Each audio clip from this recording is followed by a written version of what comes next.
এবার নতুন বাবরি মসজিদ হবে কলকাতায়, ঘোষণা দিয়েছেন স্থানীয় বিধায়ক। শুনতে অবিশ্বাস্য মনে হলেও এমনই এক খবরে তোলপাড় চলছে পশ্চিমবঙ্গের স্থানীয় রাজনীতিতে। একটা সময় যখন এই বাবরি মসজিদ নিয়ে দ্বন্দ্ব ছিল ভারতের হিন্দু আর মুসলিমদের মধ্যে, তার রেশ টানতে হচ্ছে এখনো। ধর্মকে কেন্দ্র করে রাজনীতি করতে চাওয়া মানুষ একে নিয়ে অনেক দীর্ঘ এক সাম্প্রদায়িক খেলার রাস্তা তৈরি করে ভাঙা হয়েছে সে মসজিদ। কিন্তু এবার কেন পশ্চিমবঙ্গে নির্মাণের ঘোষণা দেওয়া হয়েছে? কেন আবার মসজিদ কেন্দ্রিক রাজনীতিতে প্রবেশ করতে যাচ্ছে ভারতের রাজনীতিবিদরা? ভারতের রাজনীতিতে অত্যন্ত স্পর্শকাতর এক ঘটনা হয়ে আছে বাবরি মসজিদের ইতিহাস। যে মসজিদ ভাঙার মধ্য দিয়ে ভারতে তৈরি হয়েছিল সাম্প্রদায়িক রাজনীতির ভিন্ন ইতিহাস, সেটাকেই যেন আবার পুনর্জীবন দিতে যাচ্ছে পশ্চিমবঙ্গের এক বিধায়ক। ভারতের মতো দেশে মসজিদকে ঘিরে যে রাজনীতি, তা নিয়ে নানা আলোচনা আর সমালোচনা থাকলেও বন্ধ হয়নি সাম্প্রদায়িক রাজনীতি।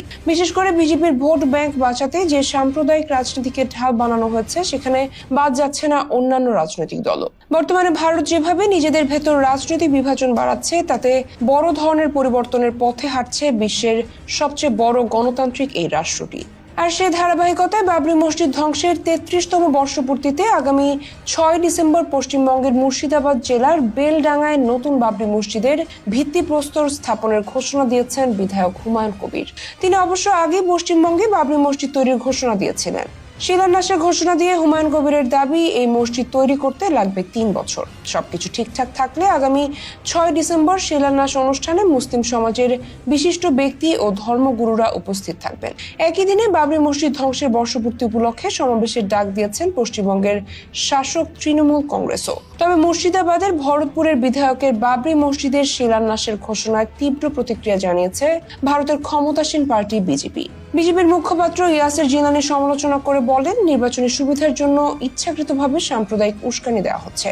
এছাড়া তৃণমূল কংগ্রেসের নেতারা, বিশেষ করে বিধায়ক হুমায়ুন কবির ঘৃণার রাজনীতির জন্য পরিচিত উল্লেখ করে জিলানী দাবি করেন, তিনি কেবল জনতুষ্টির জন্য রাজনীতি করেন। তিনি ইচ্ছাকৃতভাবে বাংলায় সাম্প্রদায়িক উত্তেজনা তৈরি করছেন। কিন্তু কংগ্রেস সাংসদ সুরেন্দ্র রাজপুতের দাবি, যদি কেউ মসজিদ, মন্দির, গুরুদুয়ারা এবং গির্জা তৈরি করেন, তাহলে এতে বিতর্কের কি আছে? কেন এটিকে বিতর্কের বিষয় করে তোলা হচ্ছে? প্রতিটি ধর্মে নিজস্ব উপাসনালয় তৈরি করার অধিকার রয়েছে। অল ইন্ডিয়া ইমাম অ্যাসোসিয়েশনের সভাপতি মাওলানা সাজিদ রশিদি বিজেপির সমালোচনায় বলেন, হয়তো তারা বুঝতে পারে না, একবার কোনো স্থানে মসজিদ তৈরি হয়ে গেলে তা চিরদিনের জন্য মসজিদই থেকে যায়। ভারতে বাবরি মসজিদের নামে শত শত মসজিদ তৈরি হলেও অযোধ্যার মূল বাবরি মসজিদের তাৎপর্য কখনো মুছে ফেলা যাবে না বলেও দাবি তার। তাই প্রায় 33 বছর আগে ভেঙে ফেলা মসজিদের আদলে আরো একটি মসজিদ নির্মাণ করে যেন নতুন সে সাম্প্রদায়িক রাজনীতিকেই উস্কে দিচ্ছে। আর এসব নিয়ে রীতিমতো মুখোমুখি বাকবিতণ্ডায় জড়াতে দেখা যাচ্ছে বিজেপি এবং স্থানীয় রাজনৈতিক দল তৃণমূল কংগ্রেসকে। কিন্তু সত্যি কি নির্মিত হতে যাচ্ছে নতুন বাবরি মসজিদ, নাকি এসব কেবলই পপুলারিজমের রাজনীতি? কমেন্টে আপনার মতামত জানাতে ভুলবেন না।